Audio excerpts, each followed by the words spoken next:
Oh, Boston, yes. uh, you're gonna hate this. Oh, no. Hit me with it. Uh, I came up with like 4 more ideas for critical misses. Great, because we need some Don't more. have enough.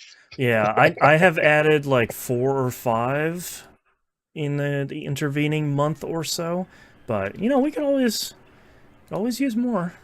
Do more psychic damage to each other. Or I have a fantastic idea for a season I would like to do soon, and I've Okay. pretty much not seen any of them, and I'm pretty sure you're in the exact same boat. Exciting. Okay. Well, for all of our patrons, if you're at the $5 or higher tier, you'll get the Critical Misses production meeting. It's always a good time. And it's super chill. Really,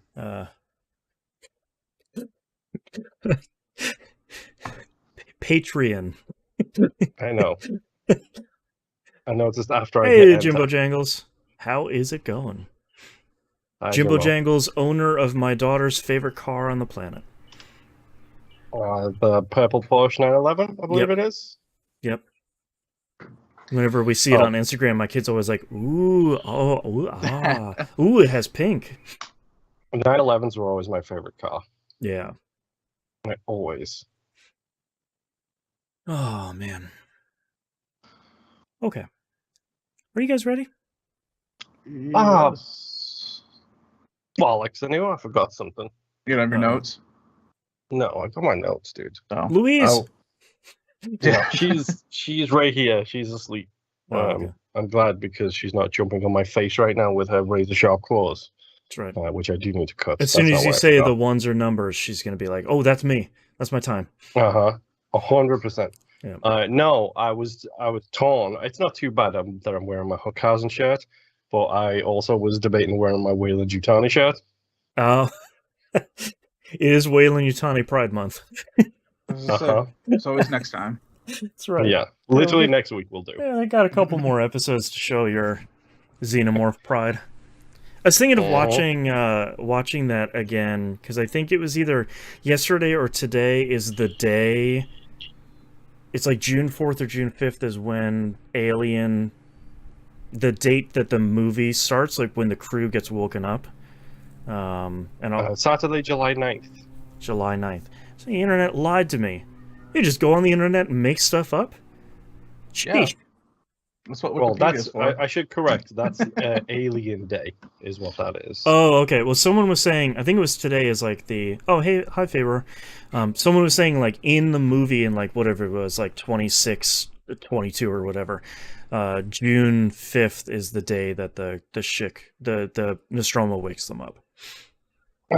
See, that's kind of cool. Yeah. Oh, So I was like, hold on. I could Hold on. watch. Maybe I'll watch that while I'm editing tonight. That's a hot take. Alien is a good movie.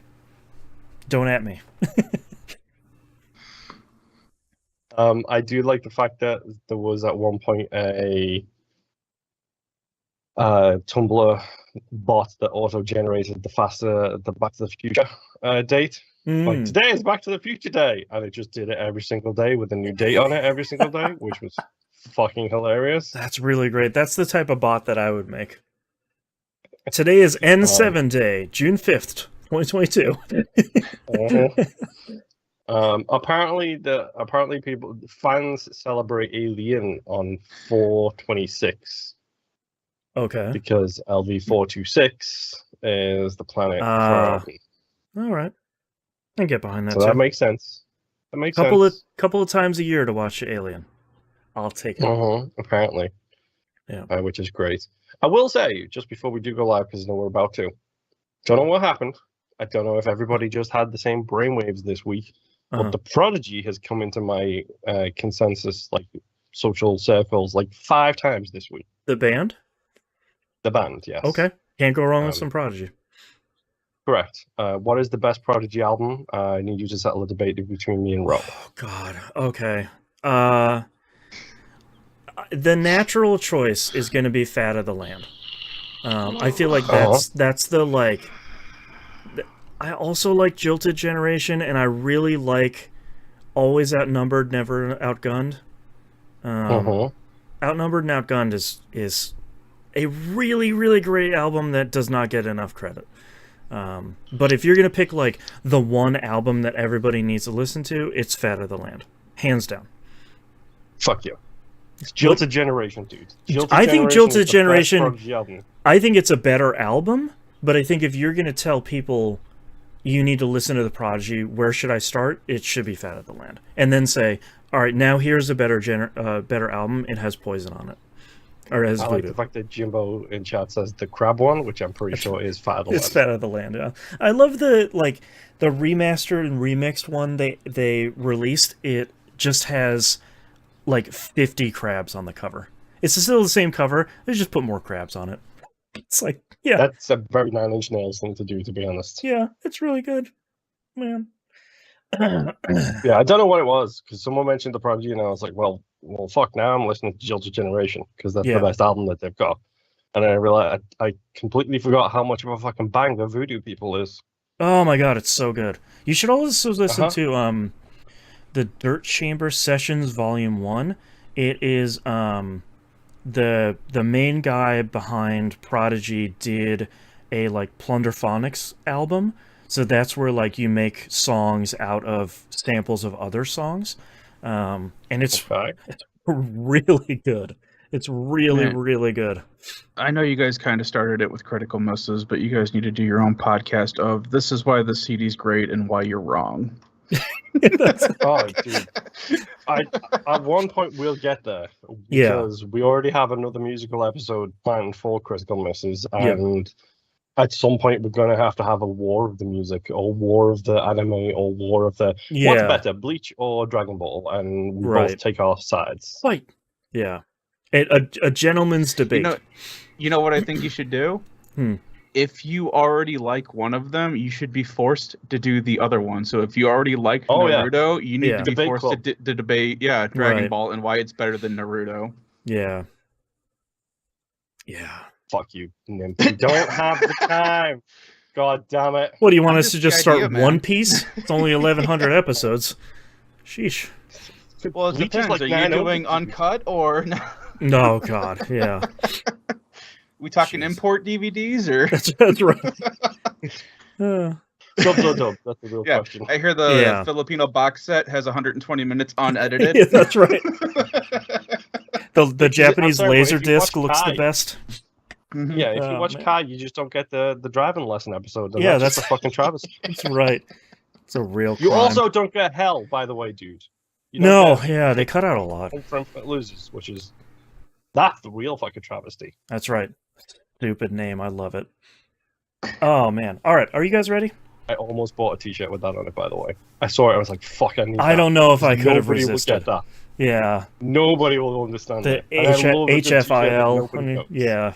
It's so good. Like, I was wearing one of my other Pride shirts the other day, and someone saw like the Pride things. I was like, I really like your t-shirt. I was like, you're like 6. You don't know where this fucking comes from. You just like the Pride colors, and that's fine. Right. Thank you very much. Right. You don't get everything else going on other than the Pride colors. Yeah, I have some Pride clothes, and my kid is always like, "Daddy, I love your shirt," or like, "I love your underwear," or whatever. And it's like, you just like rainbows.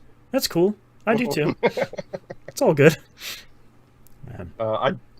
I do think it's about time I whipped out the Bob's Burgers Pride shirts. I'm gonna get my Pride wardrobe set for the rest of the month. It sounds like you need to categorize your shirts and wear them for the rest of the month. Separate them by month. Yeah, every time we go to break, you just go off screen and switch shirts. No, because every time we go off to break, my closet is there. You guys don't want to see me topless. I guarantee you just that. Throw something over the camera. There you go. Or you put it on the show for the Patreons, whatever. That's right. At the $10 tier, Moon takes it all off. E1M1. That's right. Oh man! All right, the $1 dollar bills. That's right. Fuck you! Fuck you so much! God damn it!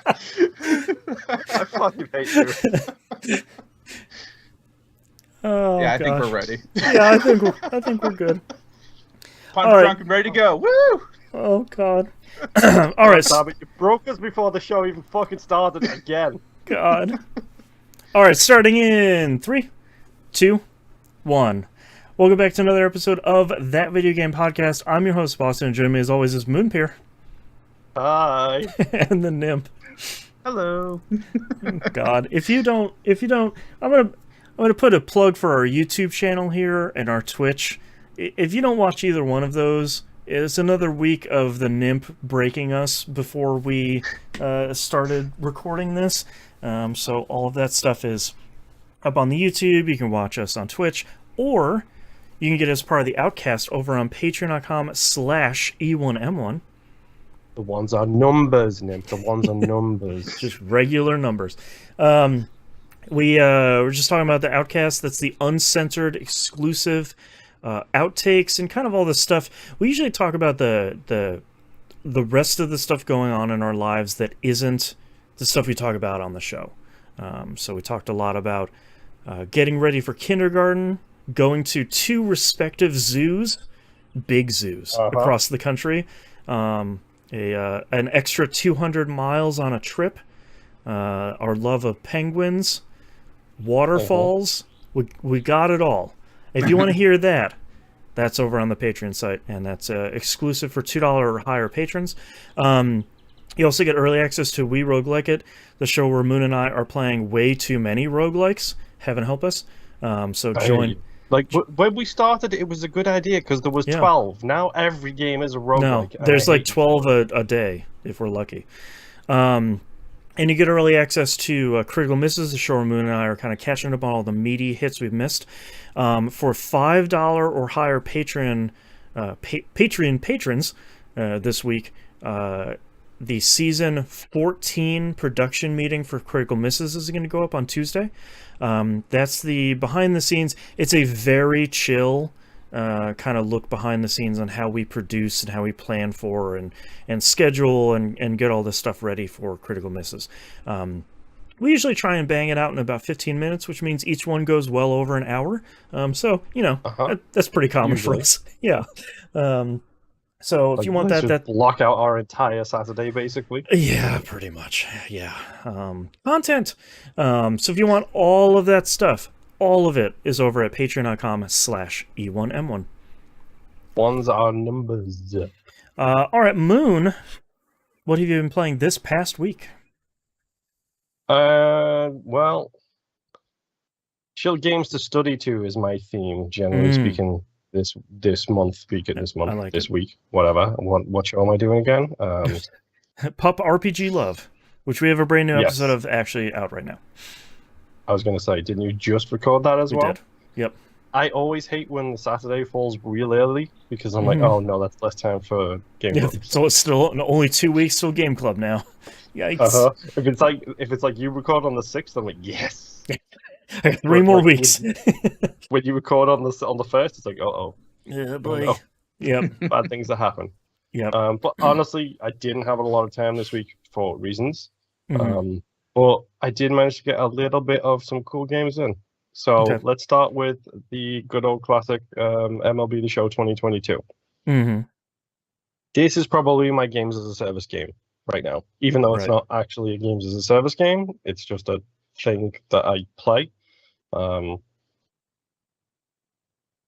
Honestly, it's just kind of chill. And I'm not putting the difficulty on too high, so I'm not getting frustrated and things like that. Like, I'm literally just... Well, right now I'm focused on Road to the Show mode because, yes, I made it to the show and so on and so forth. Good job, Joe Random. Yes, Joe Random, who gets announced as Big Daddy Moon. Thank you very much. Because it's very difficult to find a good name that goes well with my nickname. Well, that's why in Forza Horizon I'm El Pollo Diablo.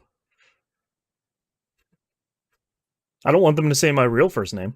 Whenever I started up Forza Horizon 5, it's like, hello, Michael, welcome to all these races. And I'm like, nope, I don't like that. Now, how do you... I forgot you put your name into the console, and developers can just pick that up and say your name with their words, and that's a crime. Yep. What's really scary is I ordered a contactless coffee this weekend, and I ordered it from a mobile app. I didn't give them a name. I just paid for it with my PayPal account. And then when the coffee was ready, the woman shouted my last name, and I was like, "Wait, what?" I didn't even know that was associated with my account, but okay. That's right. See, I always put stupid stuff on there just to see if they yell it out or not. Right. It's my own private little game. That's right. Mm-hmm. I have a I do that too, but I don't do it in public. I do it in video game spaces because it makes me laugh. That's right. Because when the commentators are talking about how Big Daddy Moon is one of the best contact hitters in the game, it's hilarious. Next up on bat, Haas and Pfeffer Incorporated. It's like, wait, nope.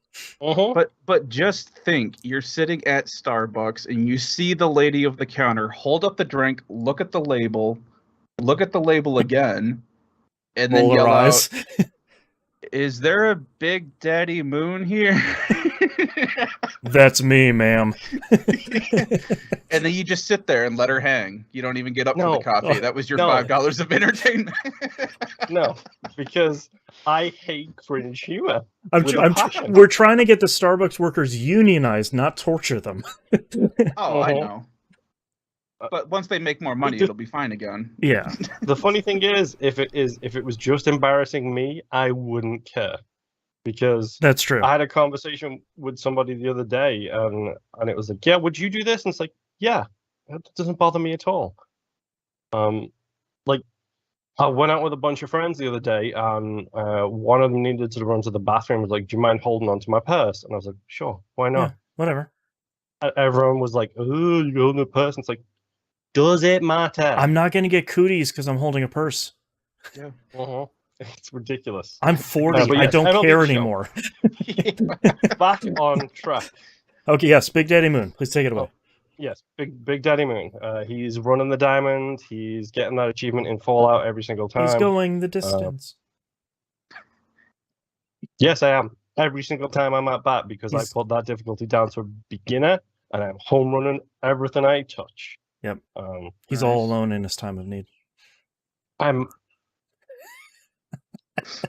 Sorry, I'm done. I love cake so much. More. I'm sorry. You're not done. He's racing and pacing and plotting his course. Sorry, I have to stop. Please continue. Are we on a highway to the danger zone as well? Why not? Let's go there too. You cannot stop cake. No. God, I love cake so much. I literally have no idea what you're talking about. I like God, let me open up the critical misses spreadsheet. If you're talking about the food, yes, 100%, I agree with you. But I've never heard anything by cake. Period. Critical misses dash media list. But no, I'm playing Road to the Show because one of the things that happens in MLB is you can take your. He's literally streaming it as well. That's great. Insert one row above. Cake, parent, the band. Done. Not the food. That's right. I mean, anyways, naturally it leads into the food, but if this is the first episode of this show you've listened to, I'm very sorry. No, he's not. I am not. This is gold. It. Yeah. Come with us for this ride that we're on. Just go on the ride. That reminds me, I need to add Within Temptation to that list because you never heard anything by them too. There you go. But no, I'm playing Road to the Show because there's a thing where you can take your custom player into Diamond Dynasty mode, and you basically get a baseball card of your player to play in Diamond Dynasty mode. I like that. But its stats are based on your stats in Road to the Show mode. So now I'm putting it on the easiest difficulty, and I'm just throwing those fastballs, hitting those homers. Because in Road to the Show, you gain experience by doing. So if you hit a power swing, then you get a power increase to your XP meter. So I've got all of these meters to fill. I've got power R, power L, con R, con L, con air, BR ag, sp, dr, luck, intelligence.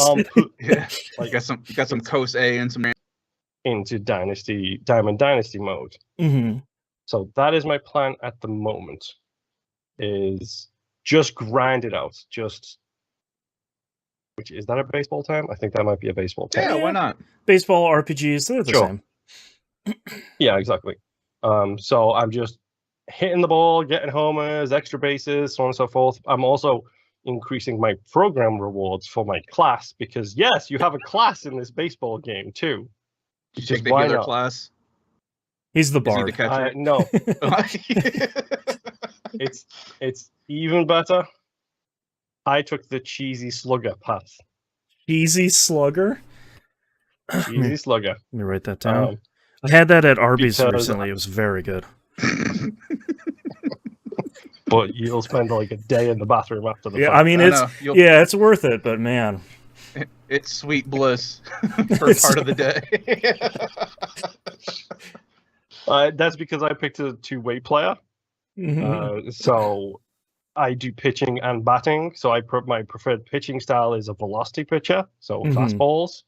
And my preferred batting style is a slugger. So I'm a cheesy slugger. Okay. But the funny thing is, like it gives you like class rating. So you start as like a bronze person, and then once you've completed that program of experience, you get then a silver version, which increases your stats more. So it's like, here is your base stats, here's your cap with your XP, and then this class item that you equip will boost those stats above the maximum based on what you've got. So it's a straight up RPG. I was thinking like this is crossing dangerously into Destiny 2 territory where you're like, oh yeah, equip your class item to increase your stats. I was like, wait, I know this one. Wait a minute. Like it's ridiculous how insane it goes. But I got myself up to the diamond rating on my particular class. Now I'm working on the diamond rating program, so I can unlock diamond perks, diamond rewards, diamond equipment, stuff like that. That's if wild. you can prestige, I will 100% prestige. I'm just saying. Jimbo in chat says, does Gatorade refill your mana between at bats? Yes, it does. But it has equipment. Like it legit has an equipment loadout, and one of them is a ritual item, which can be anything from like a little like ball that you play with to like a fidget spinner. Yeah, to like a filthy shirt that just hangs in your like locker room, to a giant like cooler full of Gatorade. Like it's Moon, this game is wild. I was gonna say, and then next to that, you can hang the head of your current team's mascot. That's right, and the Buster Sword. You got all of it. It has all of that stuff in it. Basically, it's absolutely stupid.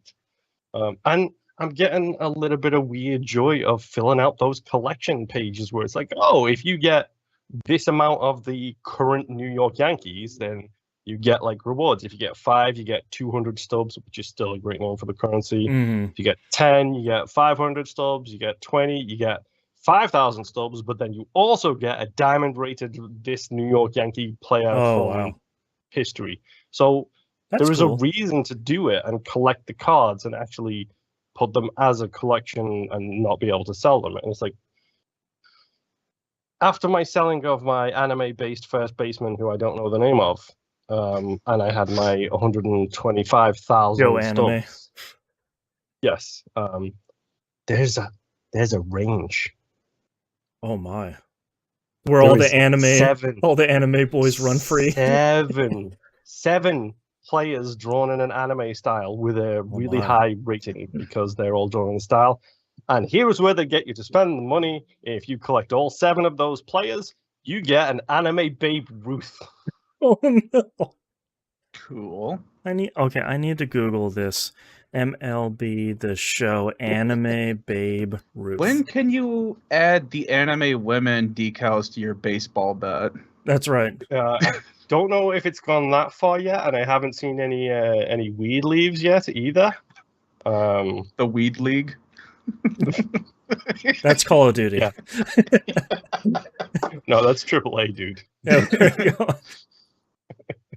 But it's cool. Like the designs are unique. They're done by a specific artist, and like it's very limited event kind of things.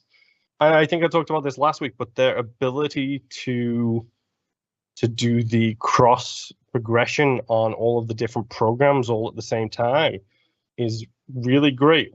Okay, Boston, Sorry. you just did the I was gonna say, how did your I just had your psychic anime damage. Babe Ruth The go? guy that drew the anime Babe Ruth card is famous for writing and illustrating Afro Samurai. Oh, really? He's dude, done they all look sick as hell. so much. Batman, Ninja, Star Wars Visions, Summer Wars. Crazy.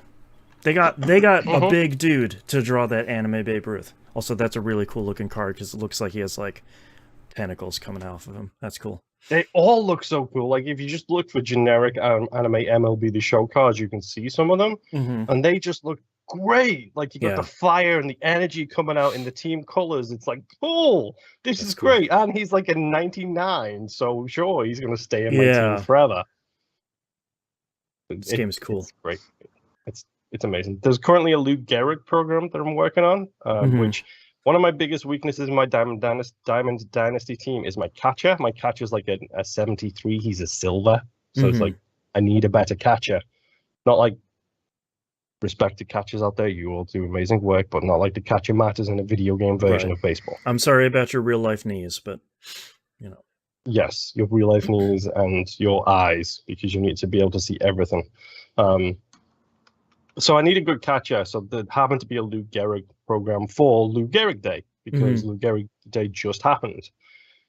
And one of the recipients of the Lou Gehrig Award was a catcher. And his card is like a 92 out of 100. Oh, wow. And I'm like, well, I'm just going to focus on this program and get me some Lou Gehrig. I didn't know this. Lou Gehrig was the first baseman when Babe Ruth played. Okay. On the same team as him, by the way. It's all coming together.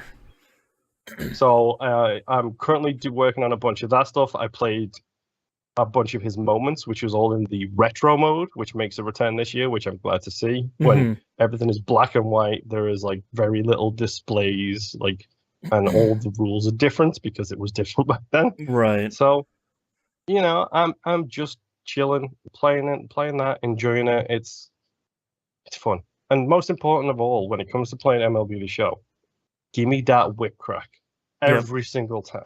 It's so good. The more I every can get time. that noise, the better, because it's just so good. And I may or may not have even gone on YouTube and watched a video of the top 10 greatest home runs of this season just to hear that. Yeah. Oh, so good. Great. It's so good. And anyway, after MLB The Show,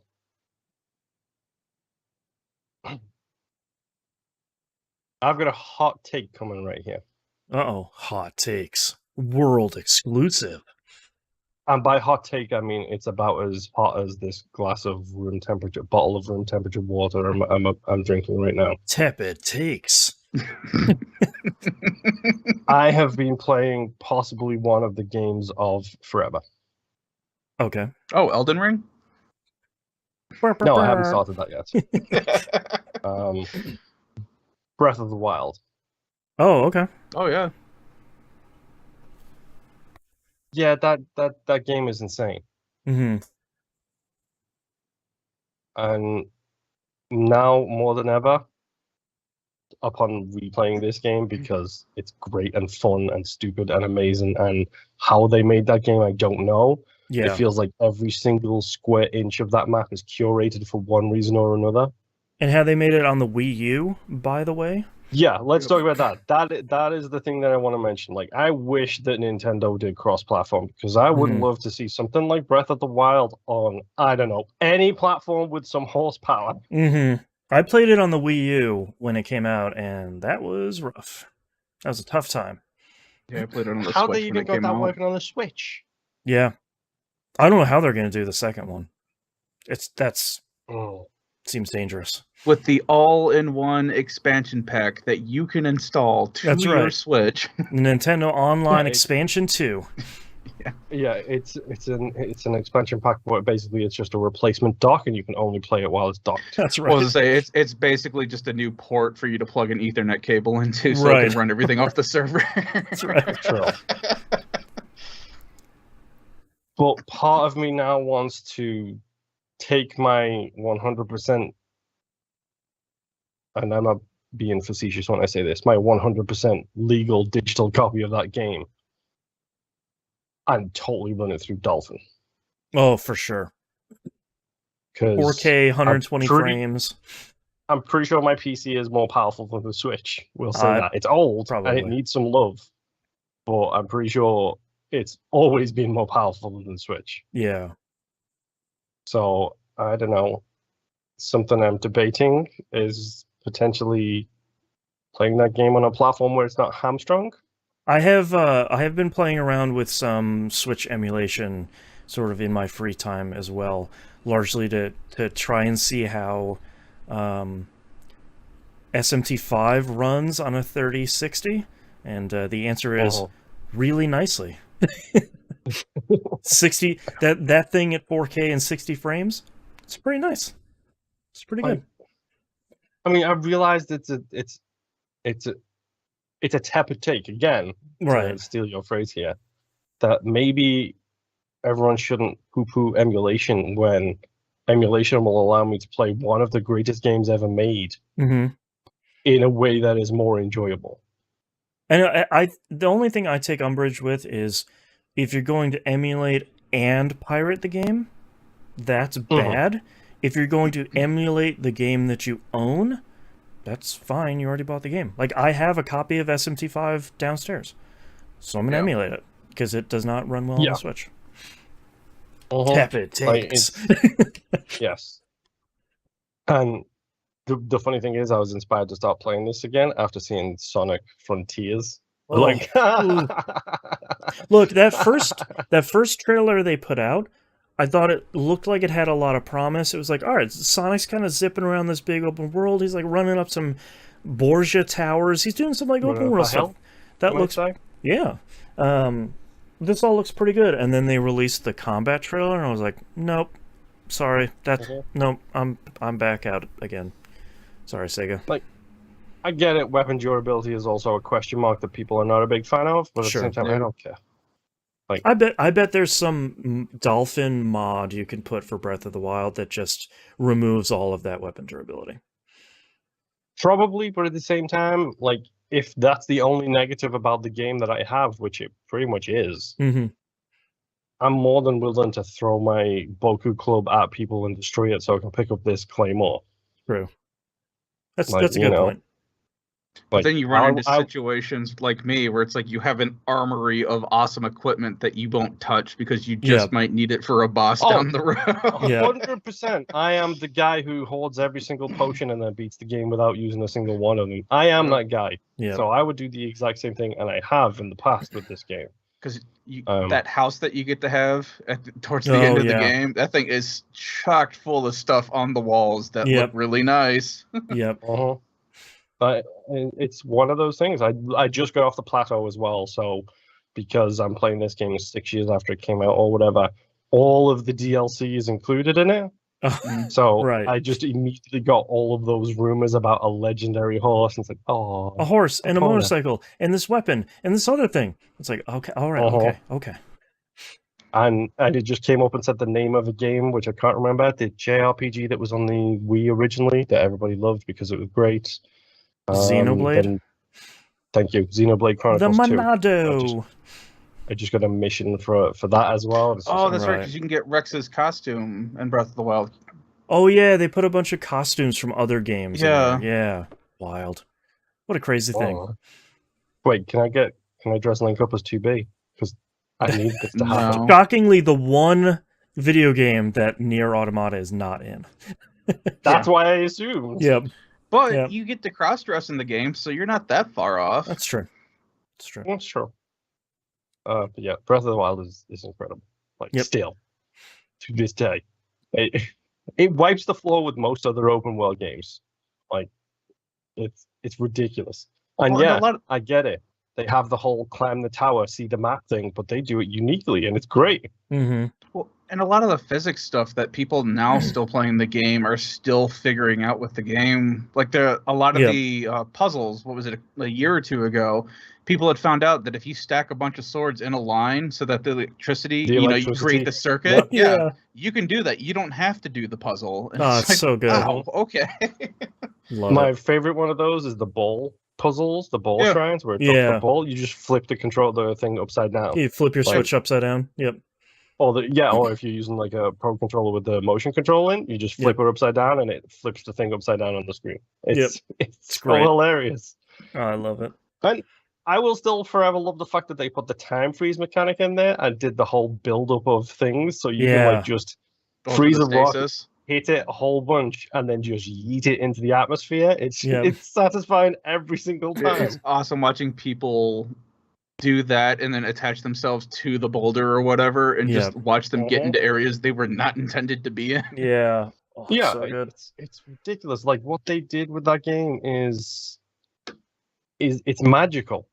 And honestly, the last time I was this excited about a game that I had minimal expectations in was the Dead Space remake. It's like, oh no, don't do that, don't do that, don't do that. And then you start to see more of it and you're like, oh no, do that, please. Right. Oh, it's going the right direction. Okay. Yeah, I don't want to be back on the Ishimura. Thank you. Yeah. I already did it. That comes out right around my birthday. That sounds like a gift from this guy to this guy. That's right. My final game this week is Risk of Rain 2. Yep. Which, hey, Boston, I did a 177-minute run. Whoa. Okay. Wow. Talk about chilling and playing some games. It was chill by the end, let me tell you. Yep. It was actually chill because I was OP as hell. Yeah, I was going to say, guess who has 20 turrets? Unfortunately, actually, wait, yeah. No, I actually did. I had like 26 drones. Like 100%, like so many drones. So me and Rob started playing this, and we have come to the understanding that we are no longer facing the final boss. We don't. That's a good call. We're just not going to do it. We're just going to there to have fun. Exactly, and just keep looping, loop until we get dizzy and fall down. So while we were playing it, I was the captain, which is a character you unlock for beating the game. He was the engineer. That was the turret one that I talked about last week. Oh, Boston, right. Yeah, with the significant overpower thing going on. We were playing it. So we get up to stage 13 or 14. Wow, way in there. Okay. So we're already like 90 minutes in at this point. And all of a sudden, his game gets real bad frame and lag issues. Oh, no. Mine is still running silky smooth. Okay. I was like, well, this makes no sense. Yeah. What is going on? And then our good friend Justin jumps in, and he's been in the party for a while and just talking because we're in the middle of a run, so he can't join in. And he came up with the very good suggestion of, well, what have you got on quick resume, Rob? Because maybe you've got too much stuff open there. That's only 13 things. Why? Yeah, so quick Rob resume strikes again. Resume. That's right. Yeah. He opens it up and then quits Risk of Rain 2. Nice. Hey, the problem solved. Because as soon as he opens up quick resume options, it's the first Risk of one. Rain 2 is put into quick resume. Oh my god. So shout out to Justin for that piece of golden, advice. Good. And shout out to Rob to not pay attention to what he's actually quitting. I love it. No notes. So I'm at stage 14, and then all of a sudden I'm by myself. Yep. Which is fabulous. So good. Well, not entirely. All he has to do is re-enable quick resume, and he'll be right there. Of course. That's absolutely fine. That sucks. So it does. It really does, because there's an achievement for getting through to stage 20 in the game. Oh, wow. So you got to loop, I think, 4 times to get to stage 20. And it's like, oh, this really blows, but I'm just going to keep playing because I'm not giving up this run just because Rob is an idiot. You never know what'll happen. Exactly. What happened was I got more and more powerful. Yes. And then because it was like 1 a.m. and I was like, I need to go to bed. I started activating every single shrine of the mountain I could see. And then killing every single boss in about 4 seconds flat. Oh no. Too strong to die. Because the game still thought I was in co-op mode, it was still dropping 2 boss items every single time. No. Except when I activate Shrine of the Mountains, it doubles that, and then doubles that again, and then doubles that again. So I'm just getting more powerful. Killing a boss and getting 16 items. Uh-huh. One of the bosses I killed dropped the stupid slug that makes you project forwards after you jump, like it gives you that speed boost as you jump forwards. And just that item, it was the most useless item in the game.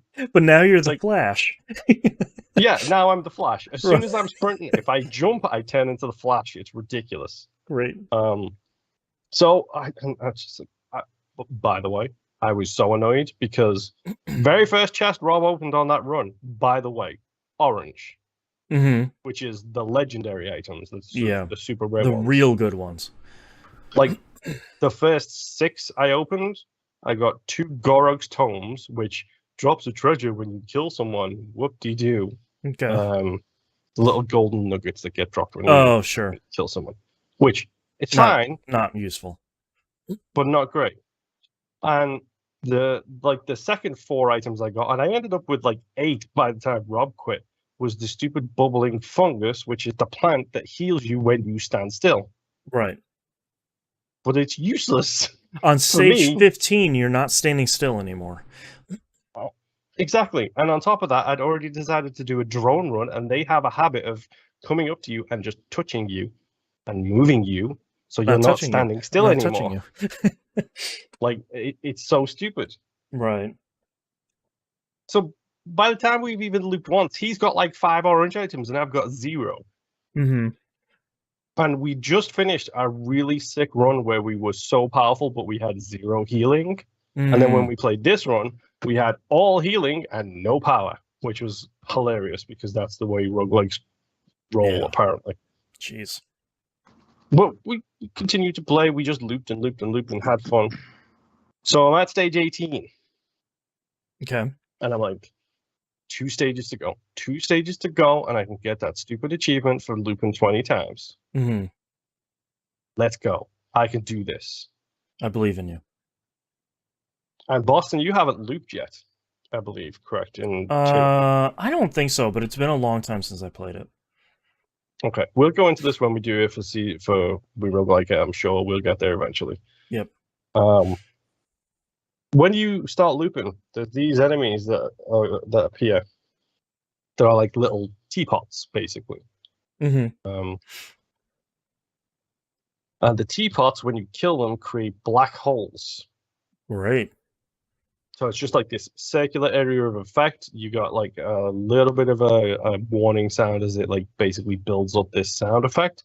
When the sound effect ends, it collapses everything in that space into nothingness, including you if you happen to be standing there. Okay. So I could not be killed at all, and then I got trapped in a corridor with 3 of these idiots who immediately died, black-holed each other, and took me with them. No.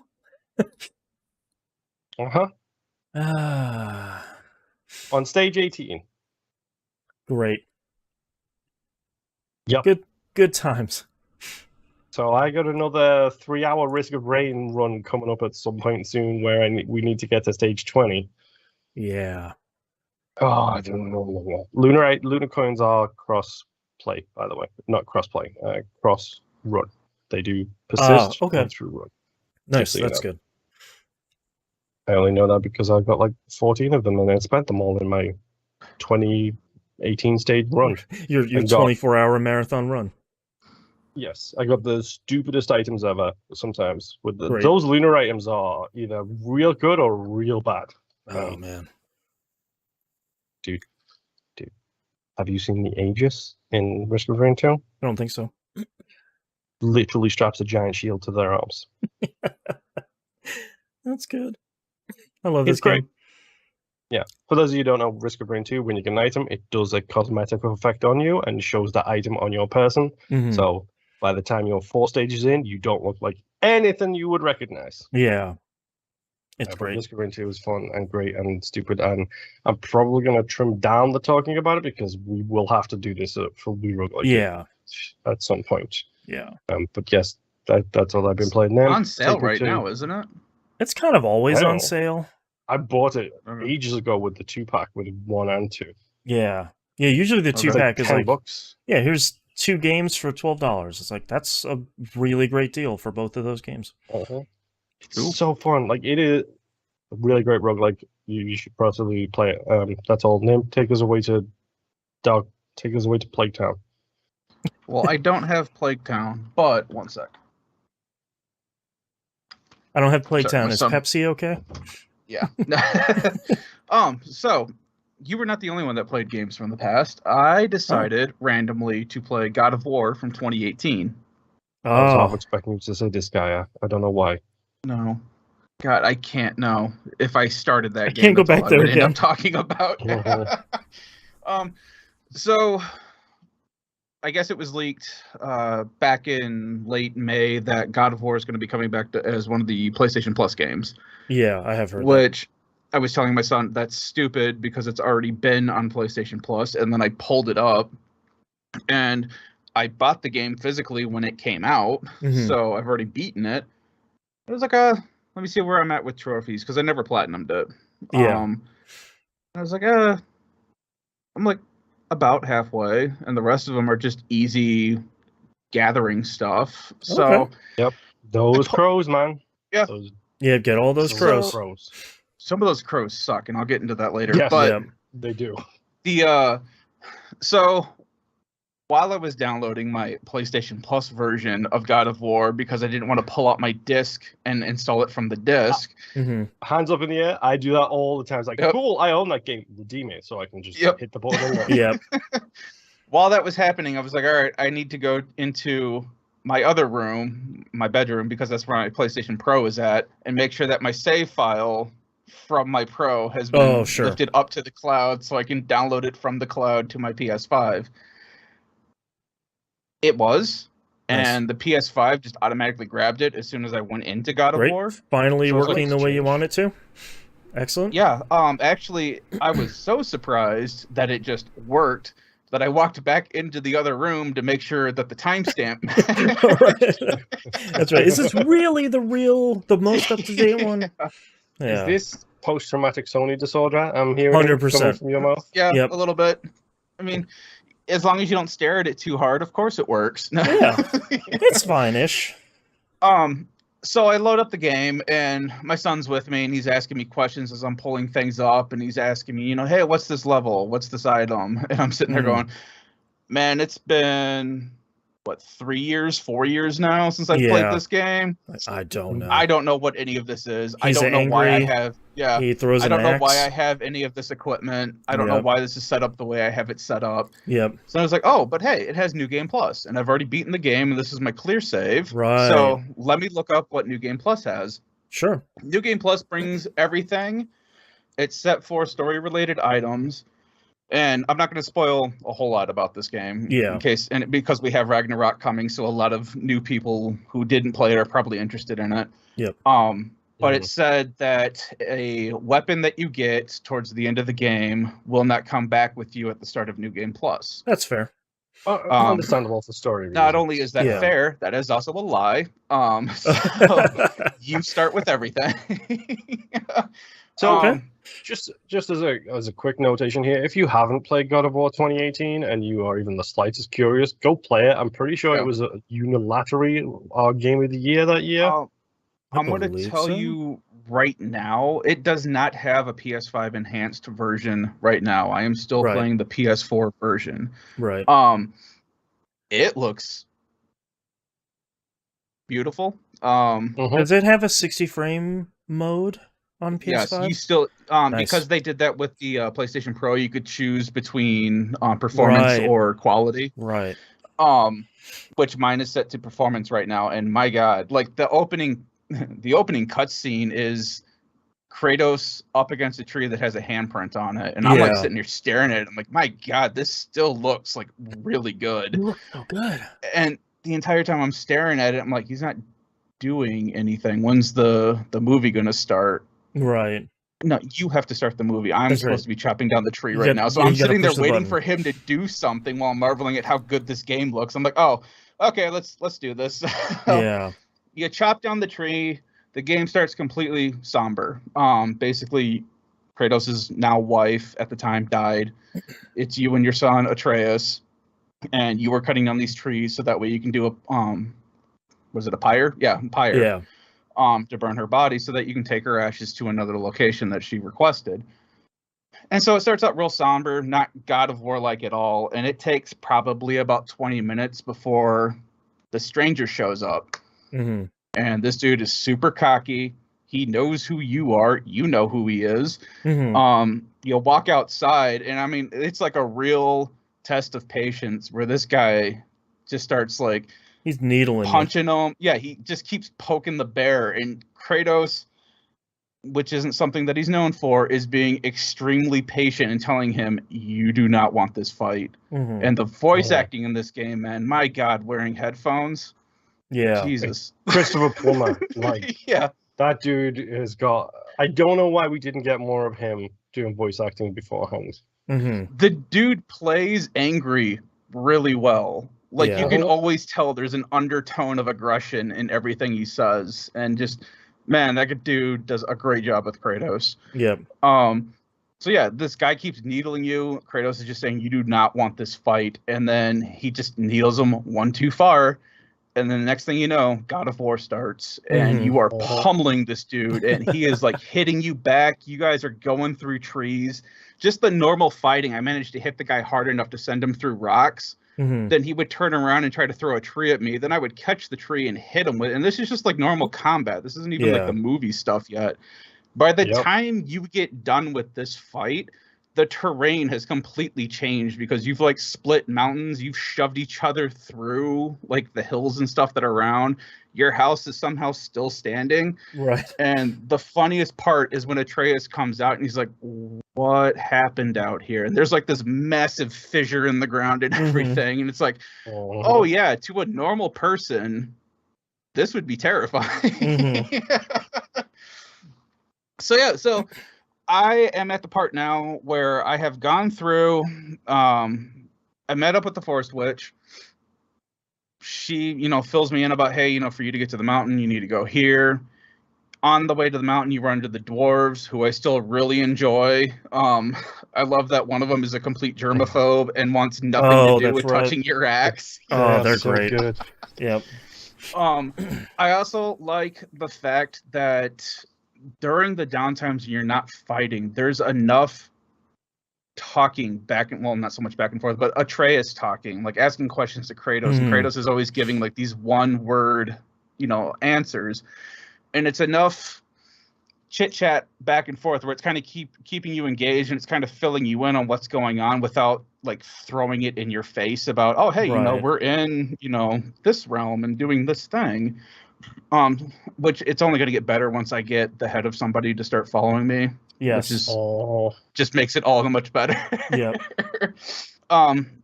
So I've now meeting with the dwarves and all that. Went to the mountain. I'm dealing with the black mist or smoke or whatever, which is when the witch of the forest comes up and tells me, hey, you have to access the Bifrost to get to the other realms, so that way you can get past this. So now you have the whole thing where you had to fix the bridge, you had to lift this axle and put everything back together and move the bridge and all that stuff. And Freya's sitting there asking him as he's pushing this bridge, are you okay? Are you getting tired? And he's like, no, I'm fine. And Atreus is like, yeah, he never gets tired. And then once you get done moving the bridge, Atreus is like, do you hurt your back? And Kratos is like, no, I did not hurt my back. And he's like, are you sure? Because that was really heavy. He's like, no. Fine. Like, calm down, old man. Jesus. Yeah. So then you go into the next area, which is Eltham, where the War of the Dark Elves and the Light Elves, and you have to go there to get the light so you can refill the Bifrost key thing that you have so that you can freely travel around. Completed that, and now I just have to go back to the mountain so that I can use this Bifrost key to clear this mist that can kill gods and all that stuff and continue on my way. And that's where I'm at right now. Nice. But I am following a guide, a 100% guide. And some of those ravens, they are these weird green flowy masks that look like ravens, and they put them in some real dick move places of here's a really bright area and you can't see them and it doesn't squawk or anything. He's all the way up there. You have to watch this video to know exactly where to throw your axe to get this one. Yeah.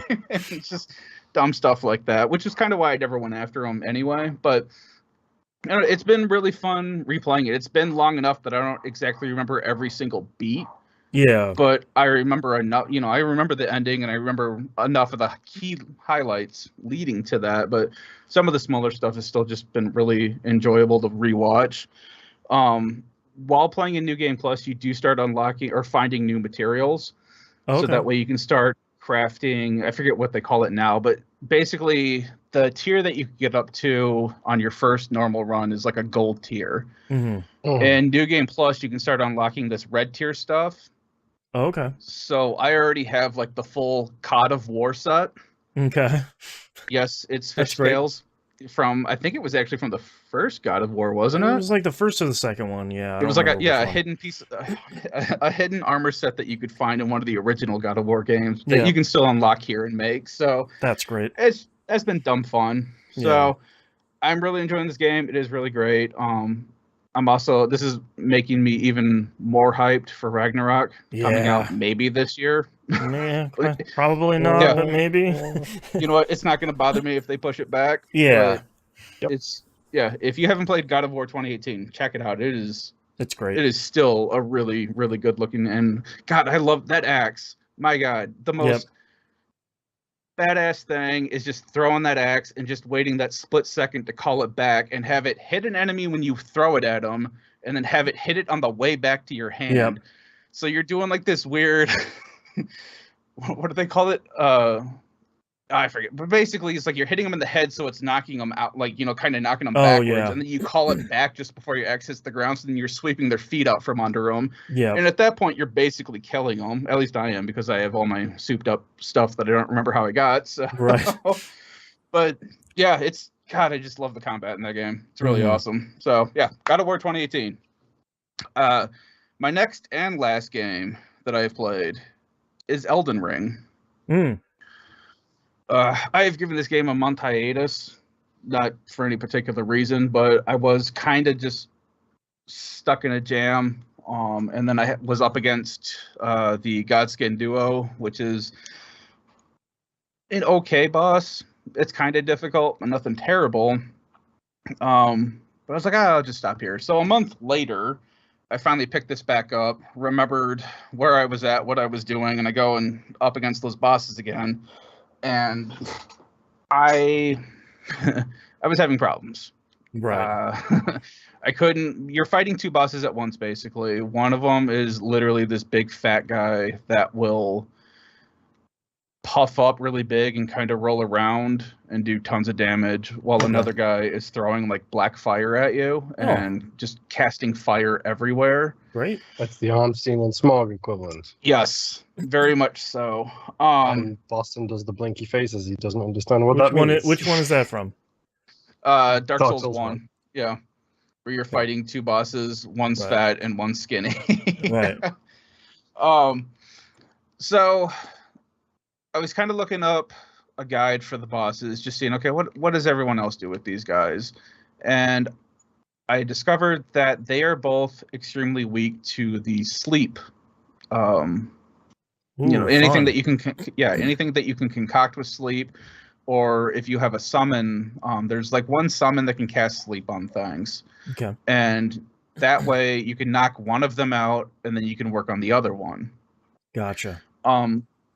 They do not have, so they both share one main boss health bar at the bottom of the screen, but individually they both have their own health. Gotcha. Okay. So what ends up happening, what I eventually found out my first time through, is when you kill one, you work on the other one, and then within a certain amount of time, the one that you killed will respawn as long as there is still health for the main boss health bar at the bottom. Okay. I didn't know that. That caught me extremely flat-footed. Like, okay, well, let me go back and let me see what I have to do to craft these sleep bombs, basically, so that way I can try out this technique. And I found out I had already did everything. I already had materials for it just from running around. All I had to do was just craft it. All right, cool. So I crafted, I think it was like 9 of them is the amount that you could hold. And I was like, all right, let me start this fight off again. I'm going to summon. There's a gold, for me, there was a gold sigil before the boss fight. So I can call up an NPC summon. And on top of that, I can also summon my mimic tier, because you can do that.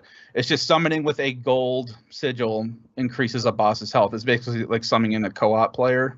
I think it works for every co-op player that you summon in. It increases the boss's health by 25% or something like that. Wow. Okay. So you're kind of at a disadvantage and you're kind of not, because now you have, like with me, there's me, my mimic tier, and then this thing that I summon. So there's 3 of us there for this 2 boss fight. So whatever. It also kind of is very helpful because it gives the bosses something else to target other than you. Yeah. Oh, sure. So my second time in, I bring in all 3 of these guys, or all 3 of us. We go rolling in there, and all of a sudden, like, everything's just clicking. Like, we take out the skinny guy, we take out the fat guy, and then I'm just like sitting there because nothing has spawned back yet. All right. So I'm waiting for one to come in. One finally does spawn back in. I go after it. He manages to take out my mimic tier summon, which is fine, whatever. And me and the summon kill him. And then we're just sitting around waiting for the fat guy to come back. Fat guy comes back in. He kills the other person that I summoned. So it's just me and this fat guy going at it for like 5 minutes, and I finally take him out without using any of the sleep stuff that I got set up for this. And I'm like, well, okay, fine, that's fine. I'll just use this later. Yeah. If I need it. So I continue on. This place, it's the last due place until you start getting into like the final boss. Right, the end game stuff. Yeah. And it's all broken up. Platforms are floating everywhere. I was lost for about a good 4 or 5 hours. And then today, before the podcast, I finally figured out how to get to the boss of this area. Ooh. Before that boss is a tree sentinel. Tree sentinels are the big golden guys that are usually on horses, and they hit for a lot of damage. Not a problem for me at all, because I just go in there and start wailing on him, and I've got his pattern down, so I'm just dodging left and right and hitting him and then just dodging, and it works out, and I kill him, and now I have this complete melted, what do they call it, melted golden tree sentinel set, which looks extremely awesome, but is extremely heavy. There it is. So yeah, fat roll. That's right. Yeah, I am not a fan of fat rolling. I like to be light to medium with my equipment loads. I'm like, all right, put that in the chest for now. That'll be something for me to play with later. Right. Walk into the boss chamber, and I'm like, all right, this isn't going to go well, which is fine. I'm expecting it. I've got no souls. So walk into this chamber, and you go up against the beast clergyman, who is extremely fast. He jumps around, does like all these wild slashes and cuts and stuff. And I summon my mimic tier, so that way we can go back and forth, so that way I can figure out what his attacks are. And this guy is just the biggest pain at first, where he's constantly doing like these beast claws, where he's throwing out like these waves of it looks like Omni Slash, Final Fantasy VII, where he's basically throwing out like 4 or 5 of those at you. Jeez. He's picking up boulders and throwing them at you. He's bashing the ground, which will send you up in the air, which also sends up boulders in the air, which guess what? Those boulders also come back down around him to cause damage. Good. And I found out that you're not in a full arena around the edges. It's just void. So he can knock you off of the arena as well. Great. Good. Love it. So it just keeps getting better and better. Yeah. Eventually, I do get better at dodging him and blocking and all this stuff. So the first phase doesn't turn out to be an issue. Once you get him down to 50%, he then turns into Malekith the Black Blade. And this thing is the biggest POS I've had to deal with since the Fire Giant. Right. Your new nemesis. So this guy, you guys remember how Yoda fought in Attack of the Clones. Oh, and sure Revenge did. of the They got Sith. into a Smash Brothers fight. Bouncing around the walls, swinging his blade everywhere. This guy does that. Great. And he also throws this red, like, crescent moon beam of energy at you, like 2 or 3 times. Then he smashes the ground, which causes an AoE. Then he pulls his sword out of the ground, which causes another AoE. Oh, gosh. And then he just bounces around again. On top of that, anytime he hits you with his blade, it prevents, or it brings down your main permanent health. Mm-hmm. So you can heal, but a portion of your health is grayed out, and that's the max that you can heal up to. On top of that, he basically gives you this status effect where you're basically poisoned, so your health is also constantly going down for a set amount of time. Right. Biggest PLS boss ever. Jeez. So it took a while. I had decided that I was going to beat this boss before we recorded our podcast today, and it was a solid, I think I was actually on my 9th try. Mm-hmm. It just finally got him. Nice. Lot of swearing. Yeah. Like my daughter coming in being like, "So how's it going? Is everything okay?" Yeah. Had to stop on attempt number 6 and just go take a shower and then come back down and go at it again. Yeah. So I finally beat this guy. And now this has enacted another environment change where something happens to a particular area, and now I am able to proceed on to the path to the final boss. It looks like I've got 1 mid boss and 1 or 2 story bosses. I'm not entirely sure if I'll be fighting one because of any choices that I've made or not. Oh, okay. So once I beat those 3, then the path to the final boss will be available. Nice. Getting there. 87 hours of getting there. Yeah, well, you know. But I mean, I'm at that point now where, like with any Souls game, you get to the end and things just start getting grating because you're getting to the end, so they're trying to make it harder for you. Meanwhile, it's just a slog of just BS boss fights that you just don't want to deal with anymore. Yeah. But even with that all said, I got the biggest jolt of adrenaline after beating that bastard. Mm-hmm. Sorry.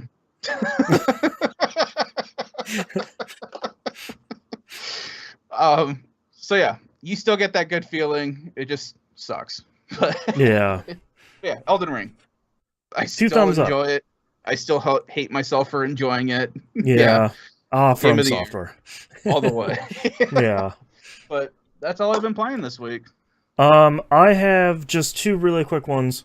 More Destiny 2. I don't want to spoil the story that happened this week, but like I was assuming would happen, the storyline during this season, this week was like the second half of Crow's storyline as he's kind of addressing his demons and nightmares and stuff. Then it ended up in a really great place. I like how they wrapped that whole thing up and kind of addressed that. I'm pretty happy with where it's going. Everything's going great. Destiny 2 continues to still be good. 2 thumbs up. Last game here, Horizon Forbidden West. We'll talk about Sony's state of play here in the news stories, but one of the things they announced was the New Game Plus patch came out for Horizon Forbidden West. Came out with a whole bunch of other improvements, like a bunch of new trophies.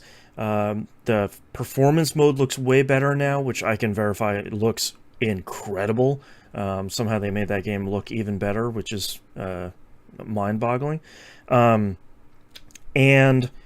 I wanted to check out New Game Plus because I was like, well, I could play a little bit more Horizon Forbidden West. Why not?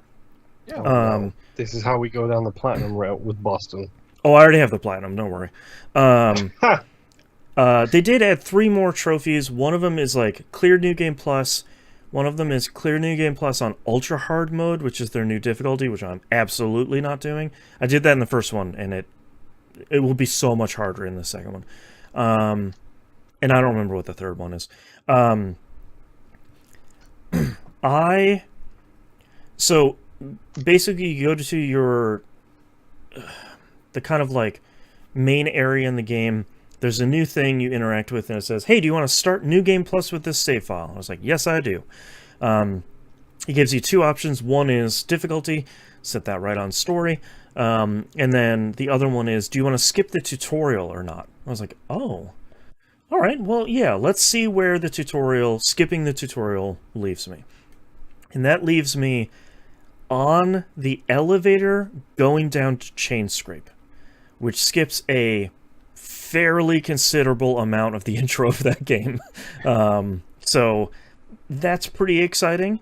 But I probably sadly and positively won't be playing New Game Plus on this right now, because it dumps you back in the world. You have everything, and you can now respec your talent trees if you want, which is nice. But really the only thing they added in the game is like new outfit dyes, some new face paints, which I don't use anyway, and one new, whatever the highest tier of weapons is. I think it's legendary. It's orange. One new high-end weapon of each type, which then you would have to go and upgrade using the like arduous upgrade process. So I'm like, no, I think I'm okay. I did all that stuff on my normal playthrough, and there isn't really anything new in here except for, you know, a couple of rewards I'm not going to use and a bunch of weapons I'm not going to use. So I think I'm okay until the DLC comes out. What I'm hoping is going to be eventual DLC for Forbidden West. But I still recommend playing that game in general, but I am not going to go back for New Game Plus. As cool as it is to have that in there, and it would probably make playing through on the super hard difficulty a little bit easier, because you can like maximize and fully upgrade everything on, you know, story difficulty on your first playthrough, kick that over to New Game Plus on ultra hard, and you'll kind of have a leg up. But I always hate it when they block out being able to do that. Yeah, and I was a little bit confused because when I went to go play the game, and I was like, oh, well, I'll start a new game, and it just gives you the options for difficulty, and I was like, well, that's not, I want to like start a new Game Plus game. So I load my game, and then there's just a big splash screen that's like, hey, go see this thing to start New Game Plus. And I was like, all right, that's probably a pretty good way of doing it, where it's like, wrap everything up in the game that you want to do, go interact with this thing, and then you'll carry that save game over. So that seems like a pretty smart way of doing it. But go play Horizon Forbidden West. But I'll be waiting for whatever DLC hopefully comes out, because I would like to keep playing that game. But that's all I had time to play this week. Let's take a break. Yep. Cool. Yeah. Get that fishing mini game in there. The mini game that's in there is called Machine Strike. Basically, they made like a diet Final Fantasy Tactics. Okay. It's pretty good, but I don't really want to play it. I think it's a neat thing, but like after I played, I think you beat like 2 or 3 people for the trophy. After that, I was like, yeah, I'm good. I don't need to play more of this. I'll just do the bow and arrow stuff. That's more my speed. Playing Breath of the Wild made me think very much about the Ocarina of Time fishing. Yeah. Where it's just like, I remember that huge fish. Yep. I remember that was a big old fish. That giant thing that just destroyed everything. Every time I think of Breath of the Wild, I think, man, I really enjoyed Immortals Phoenix Rising. That game is really good. I really need to give that thing a shot. Yep. I like Maybe give it a break, because it gets kind of they're very similar. Yeah. Yeah. it's like playing Breath of the Wild and hopping in a Genshin, where you're like, this is the same thing. I was just playing that. Now with loot boxes. Yeah. What every Nintendo game needs. All right, you guys ready to wrap this up? Yep. Yup. Starting in 3, 2, 1.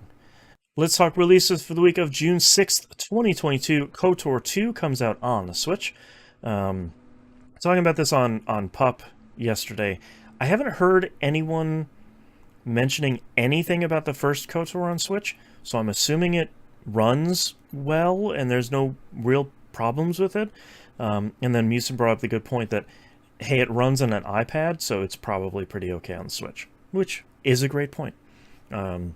So I think I played KOTOR 2 when it came out, but I didn't love it nearly as much as the first one, so I don't remember that much about it. It was very much one of those games that suffered from developers not having the time or the budget. Yep. I'm pretty sure there is I think 25% of the game was cut. Yep. Which it's an Obsidian joint KOTOR, through and through. Yeah. However, if you want to play KOTOR 2, maybe try the PC version where the fans are putting mods together to rebuild that lost content. Yeah, they restored all that stuff. Yep. If I remember correctly, though, KOTOR 2 had a better evil path story-wise. I think than it the first one did. That's not too surprising out of Obsidian 2. Cut content, ran out of time and money. Evil path was pretty good. That's the Obsidian stuff. Mario Strikers Battle League also comes out on Switch, and unlike Persona 5 Strikers, this is actually a soccer game. Yeah, so not a Musou game. This is a soccer game. So I don't know. I'm glad to see another one of these. These have always been fun games, and I'm glad they're sticking with these. The golf games seem like they're kind of veering off into weird directions, but this one seems like it's kind of the same thing as before. So, 2 thumbs up.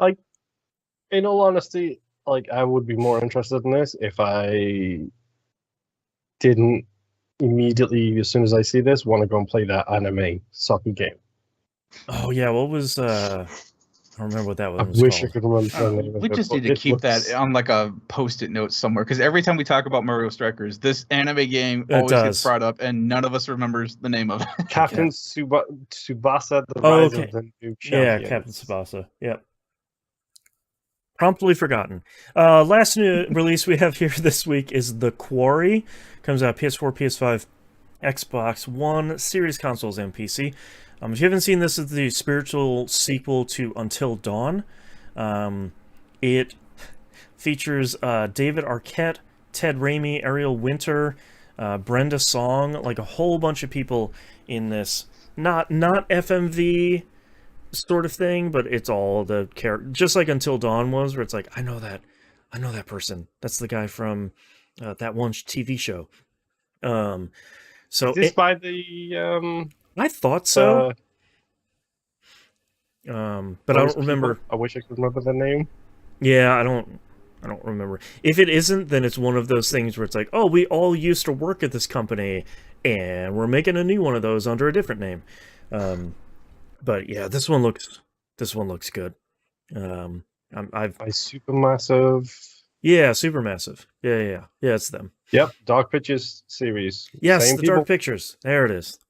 I was man, they've done something else between Until Dawn and The Quarry. It's oh yeah, this anthology series. It's the same thing. Yeah. So they're continuing with that. This looks cool. I like those games. Not anything I'll have time to play, but I like watching Nextlander play them and have fun. I'm just saying that if you go to patreon.com/E1M1. There you go. I will play Until Dawn, and you can see me fumble not moving the controller while the killer gets closer. I'm saying I would. The Dark Pictures series has a co-op mode, dude. I'm just saying. The Quarry will actually have a co-op online mode, but it's not there at launch. They had to delay it a little bit. The Dark Pictures has all that stuff in it as well. So I'm just saying. Yeah. I'm just saying. One of these days.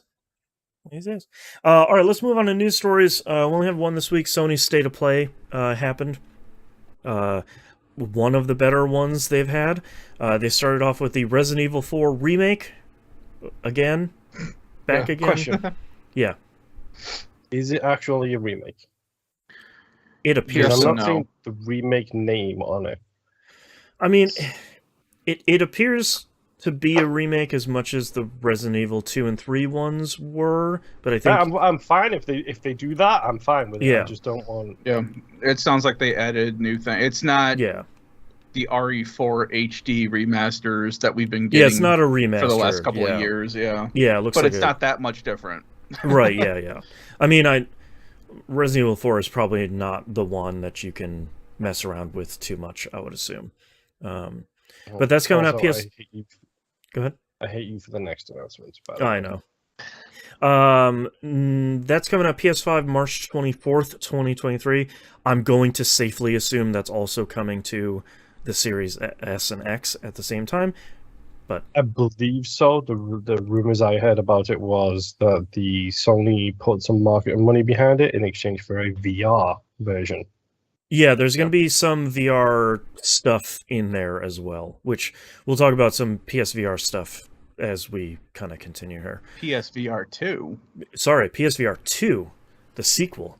Next game up, Stray. That's the cyberpunk cat game. That's coming to PlayStation 4 and 5 and PC July 19th. It is free for PlayStation Plus Extra subscribers, which is just the dumbest naming thing for everyone. But it's free for whatever tier that I'm in. Stray continues to look really cool, and I am pleasantly surprised that it is coming out this soon. I thought this would be something that was coming out later this year. Also, something that's a pleasant surprise: Spider-Man Remastered coming to PC. They never do in these conferences that Sony puts on. They didn't really focus on what the improvements are on PC. It was largely just like, hey, this game that's cool that you wanted to play, it's going to be coming to Steam. So that's kind of all the announcement you need to do. But I'm excited to see what they... It's like God of War on PC had got a whole bunch of improvements, and I'm excited to see how Spider-Man looks on PC. If you haven't played that, the game's really good. You should go... Yep. Same with God of War. Like, if Sony's putting it on PC, it's a good game, and I'm happy to see that they're...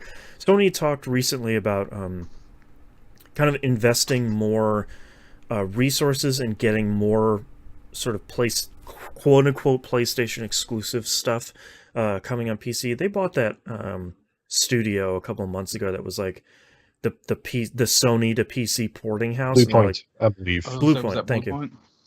They bought them, and they're like, yeah, we just start turning them out, man. So that's cool. I like seeing more of that stuff come to PC.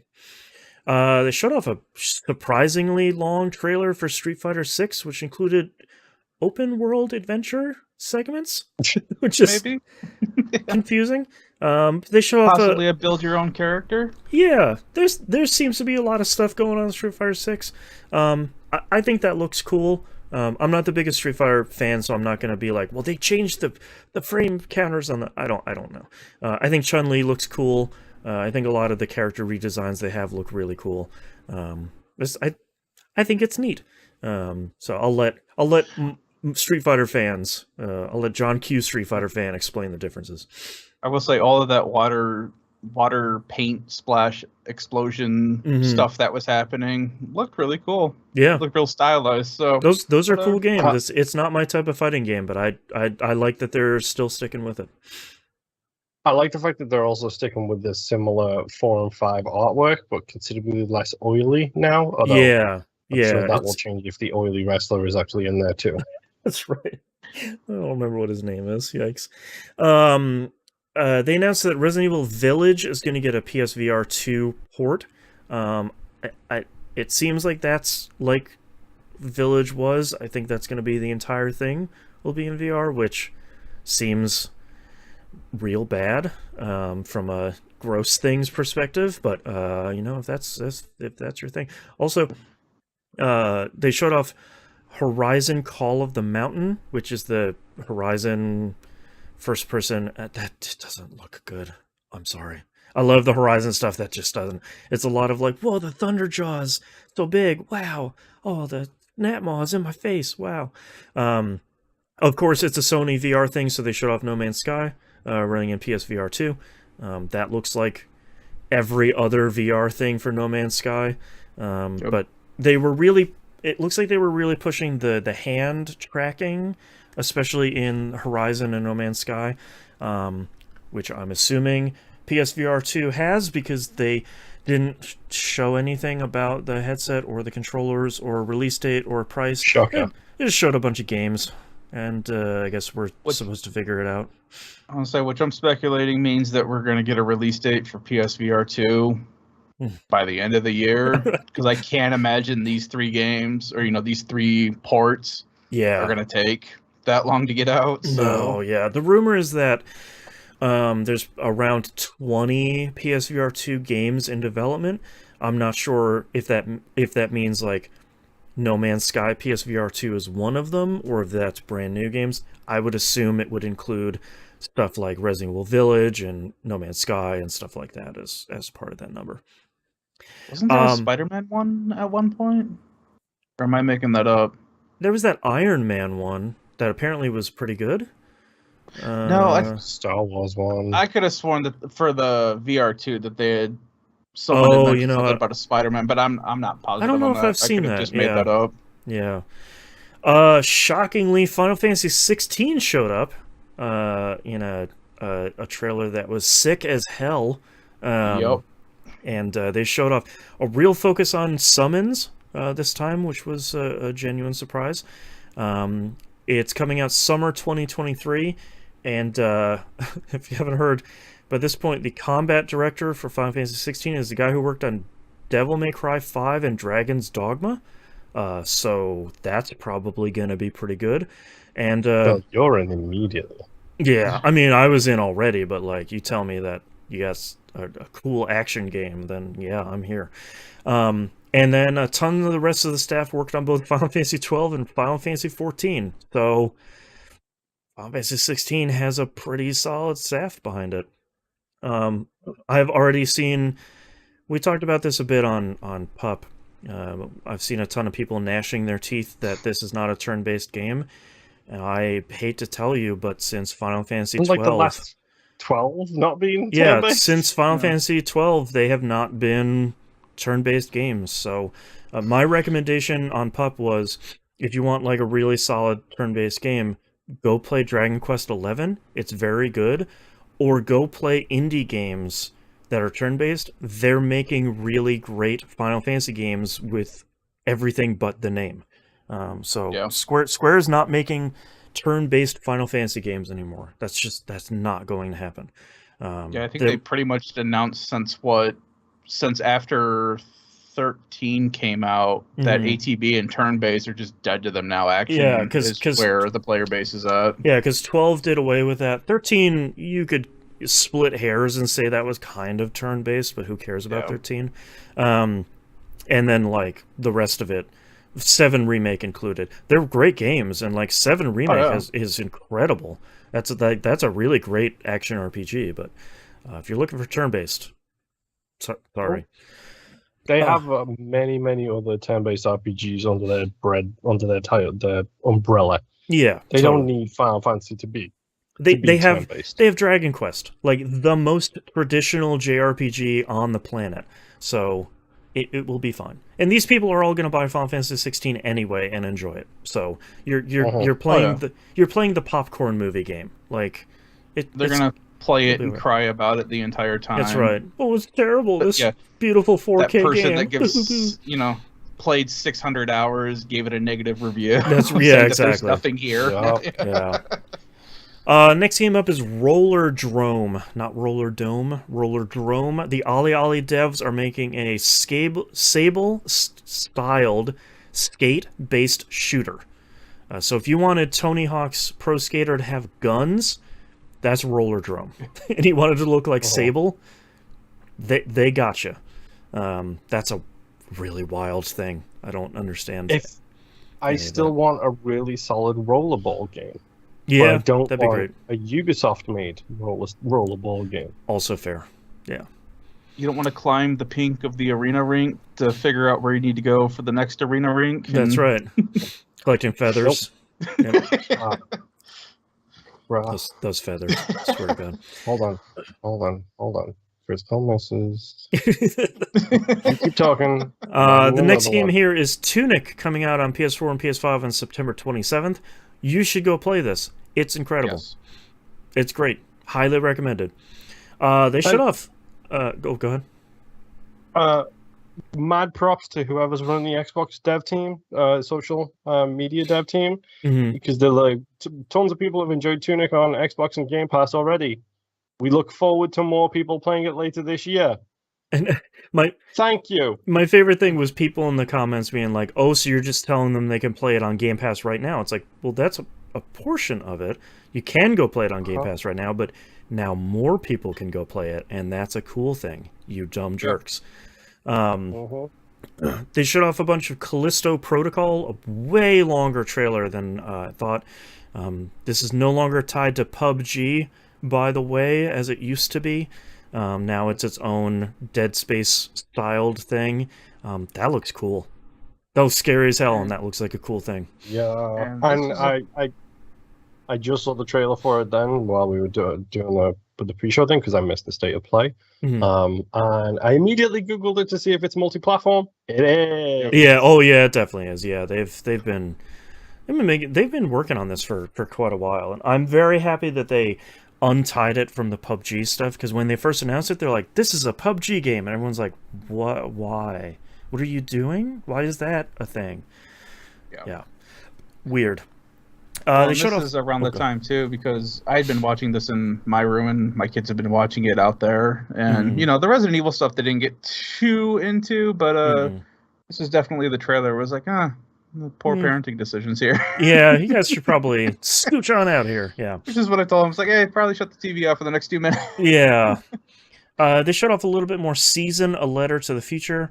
I'm still pretty excited about this game that looks very much like a me game.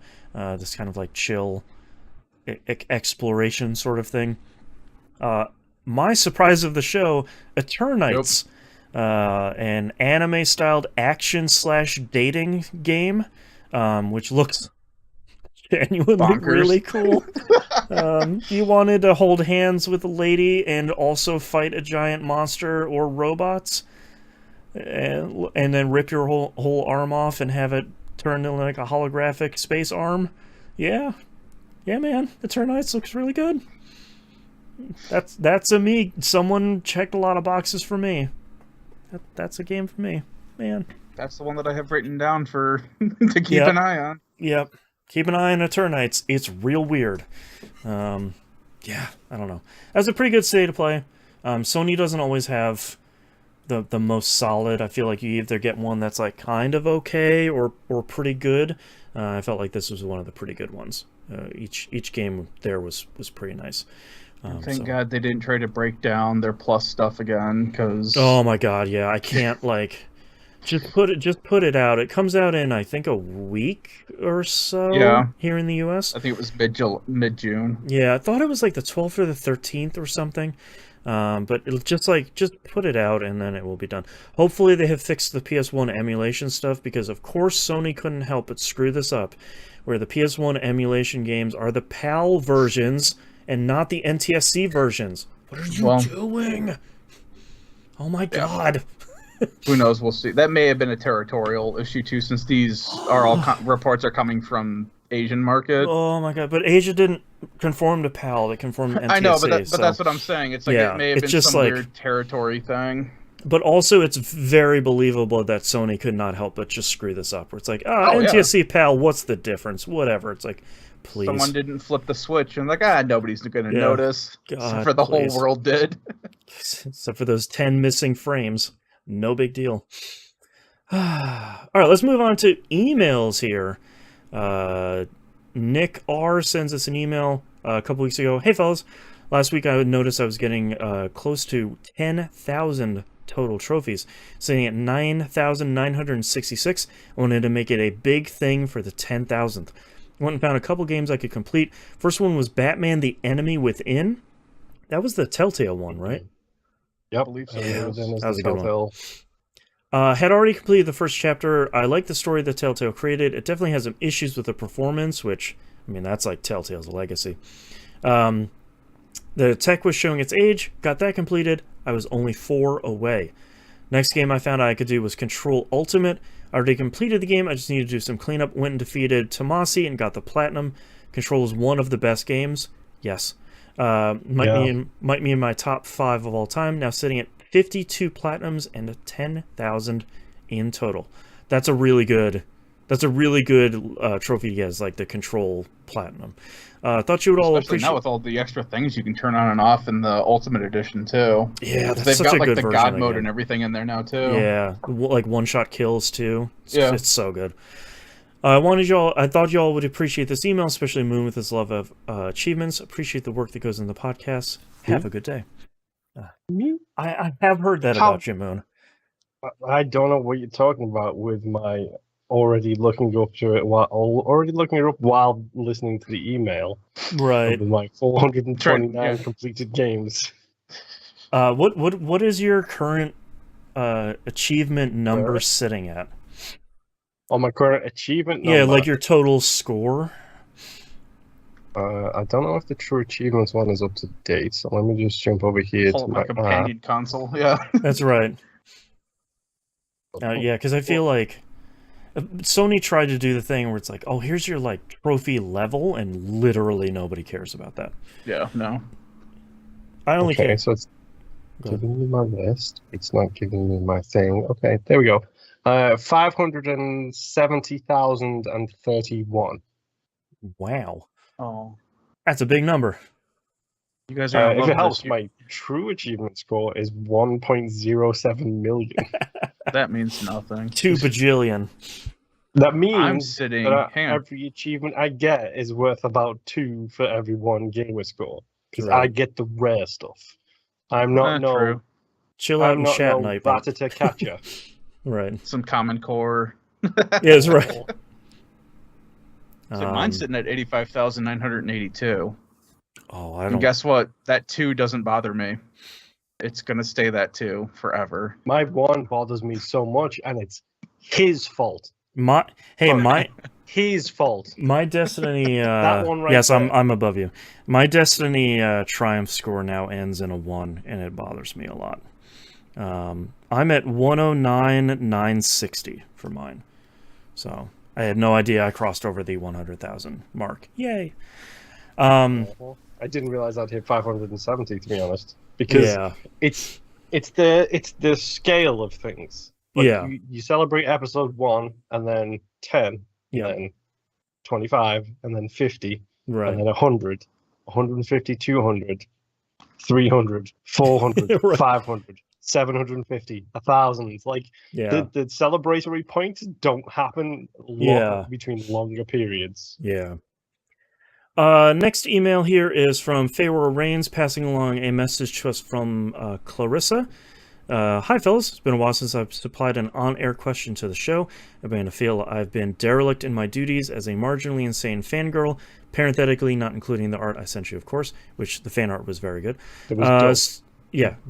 So today I've got something that's silly and weird, but I'm going to take a jab at it all the same. I recently had a dream where a friend of mine was going to show me a tabletop RPG they've been playtesting. I woke up before seeing any part of the game, but I saw the name and I liked it so much I laid in bed and mumbled it to myself a dozen times right after I woke so I could commit it to memory. It was called 0:Free and Paradise, which is really good. So I have a title. So I only have a title. My question is, if this were a video game and all you have is that title, what kind of game do you imagine 0:Free and Paradise to be? I realize this is kind of a goofy, dumb question, but I'm sure I recall you all answering a question about mashed potatoes, so I'm sure figure anything goes wrong here. That's the best rule for the show, is like, look, they talk a lot about food, I can just ask anything. That's fair. With my love to you and all the listeners, especially Pharaoh, who's just the best thing in my life, Clarissa, P.S. It's just been over a year since I answered my first letter. I wanted to thank you again. Gave me the confidence to try and reach out to more places that had in turn inspired me to have new ideas. It's been a transformative year for me. Your kindness and friendship has played a real role in that. Thank you. That's very kind. Thumbs up. I've got an answer straight away. Great. I love it. It's a platinum game. Oh, all right. It's an action game based on an island which is also a secret dating sim. Ooh, all right. So like between levels, there's a little bit like get to know your classmates and give them presents. It's like, wait, is this also a hack and slash dating sim? Were you watching Arrow again recently? That's right. What was that? Were you watching Arrow again recently? No, unfortunately not. No, because I figure 0 is 0 survivors, so you're on this island trying to survive. Right. But free and paradise is the island itself, and free is when you and your chosen significant other decide to let the bodies around you lie down as the fight, and you two don't fight out to the death. I see. You put your differences aside for some smooching. Exactly. Classic tale. But that also means that you do have to brutally murder all of your suitors that you choose to reject, well, unfortunately. Naturally. Yeah. It's a platinum game, come on. Right, like, come on. Yeah. Yeah, you get to play as a femme fatale, and it works out. Yeah, it's all good. And now, because it's 2022, it's also a roguelike. And a deck builder. Yeah, because every time you die, you come back as a different survivor on the island. Oh man, there you go. Crash the airplane again.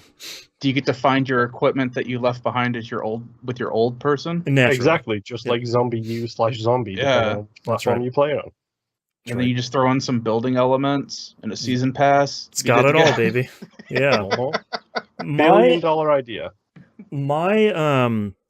My thing is, it sounds very much like one of those anime visual novels that has like a 13-episode anime series that was kind of bad, but the game itself is actually pretty good.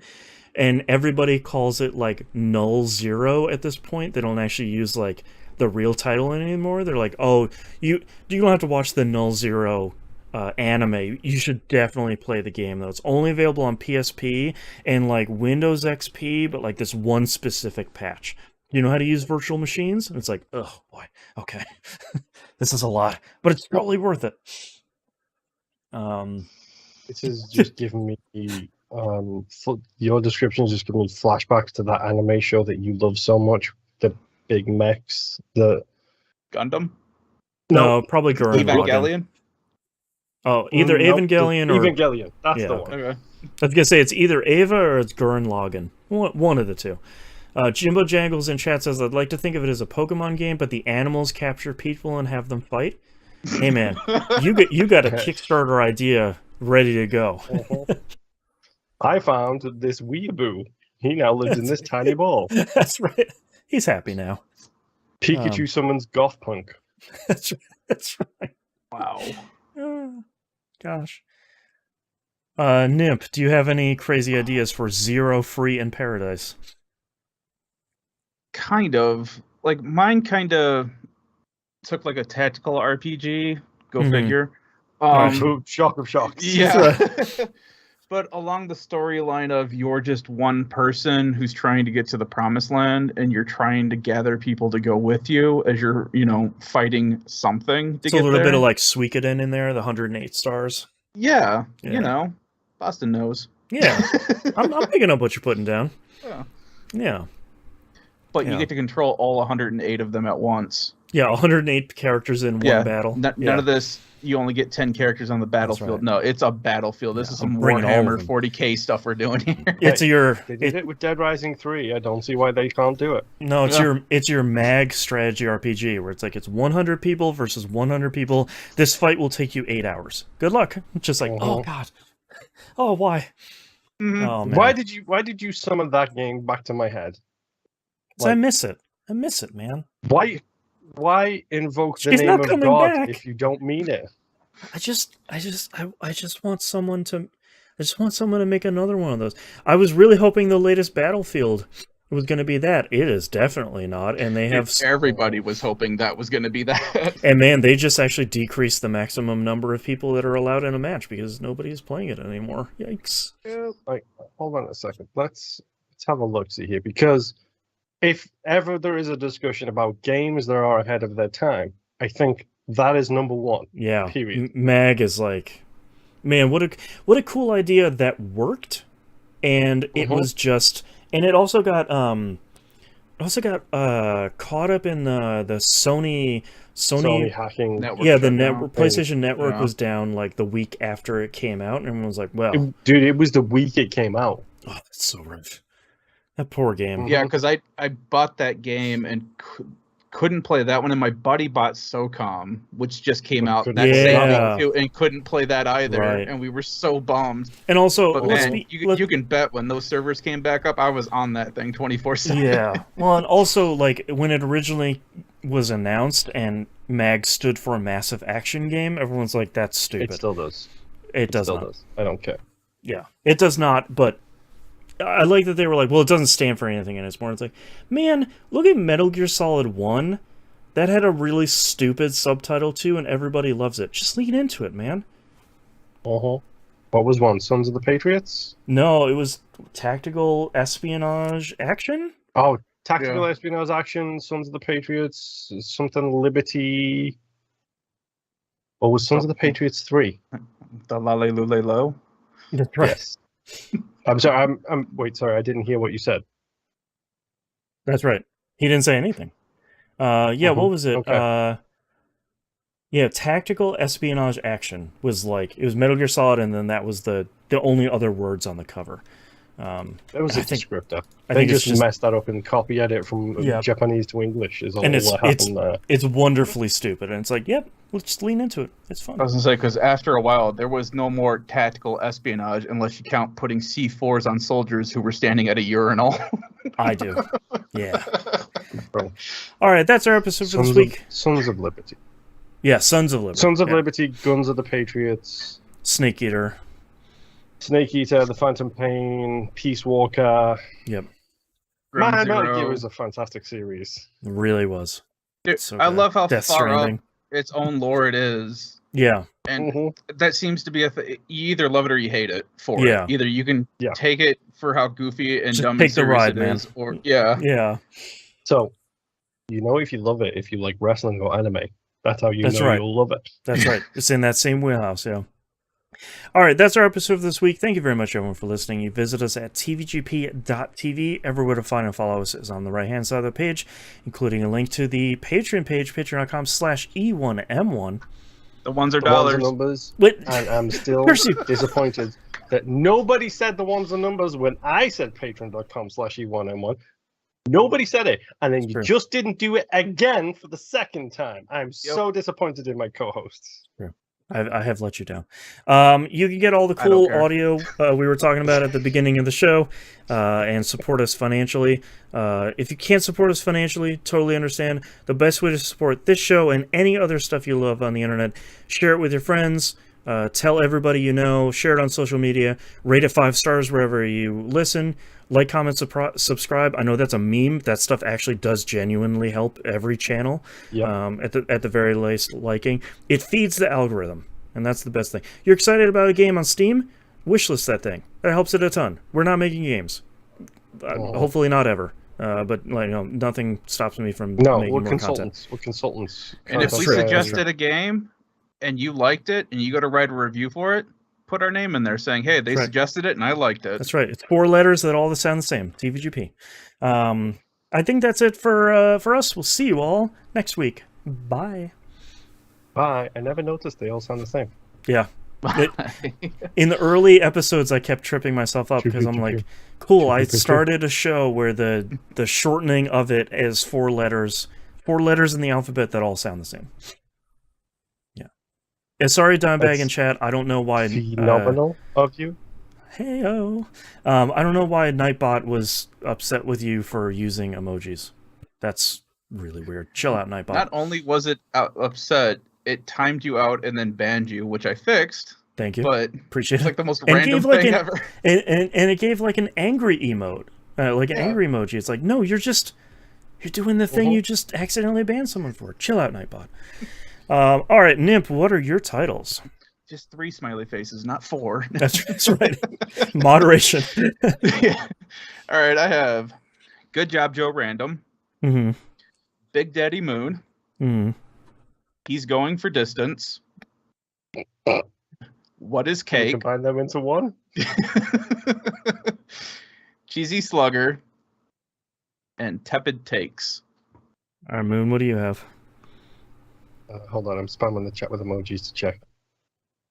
Yeah, I do it all the time, but I think it's because we're moderators and it doesnn't care. Yeah, I gotta go in and tweak Nightbot a little bit. It's a little too aggressive for our chat. We want people to have fun and chat, and Nightbot's like, no. All your emojis all belong to me, is what I'm saying. That's right. Anyway, just regular numbers, Chill Games to Study To, Hoss Effa Incorporated, Cheesy Slugger, Anime Babe Ruth, Tepid Takes, Yeet It Into the Atmosphere, Post-Traumatic Sony Disorder, Pikachu Summons Goth Punk, and Shock of Shocks! ! I have Good Job Joe Random, my own private game, Big Daddy Moon, Cheesy Slugger, Tepid Takes, and Chill Games to Study To. I feel like, for me, the top leaders are Big Daddy Moon, Cheesy Slugger, and Tepid Takes. I feel like those are my, like, the trio of craziness. Yeah, I think Cheesy Slugger and Tepid Takes are the two for me, personally. I'm leaning closer to Cheesy Slugger. Yep, that's what gets my vote. Yeah, that's fine. I feel like we can debate it, yeah. Any other week, I think Tepid Takes would get it, just for alliteration alone, but Cheesy Slugger is just a cursed combination of words that I can't help but love. All right. Let me know when you're ready. Don't start yet. I'm not ready. I'm thinking I'll do this show. I'm Googling too. 2022. Sorry, I'm going to make this go on a little bit because we need to talk about some of this other stuff ever. I'm ready whenever he is. I'm not ready yet. That's fine. Cheesy Slugger.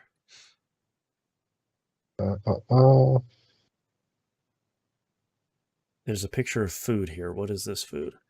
Food coming to Slugger Field.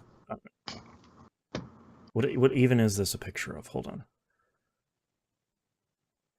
Build your own hot dog station, gourmet pretzels, loaded fries / tots, and a smoked turkey leg.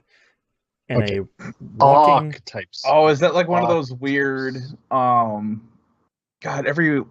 they used to do it all the time before COVID, where like stadiums would just put together like the most atrocious thing. A bain-marie full of crap, and then you had to make your own stuff. Like there was the whole, what was it, Alaskan chili, which was just chili on top of a Klondike bar. Right. It's just like all the stuff that belongs in thisiswhyyourfat.com. Yeah, truly cursed foods. Yeah. Okay, so they're called archetypes, and I wish I'd written the names of them down, because there's a two-way player. The platinum version is called like a slow high or something like that, and it's spelled really stupidly. Like the names are hilarious all the way around. Cheesy Slugger is the first one. So good. And there is a Slugging Nuxie. Oh God! Excuse me. What'd you call me? Painting Spark Plug. A Filthy Slickster. Oh my! No, thank you.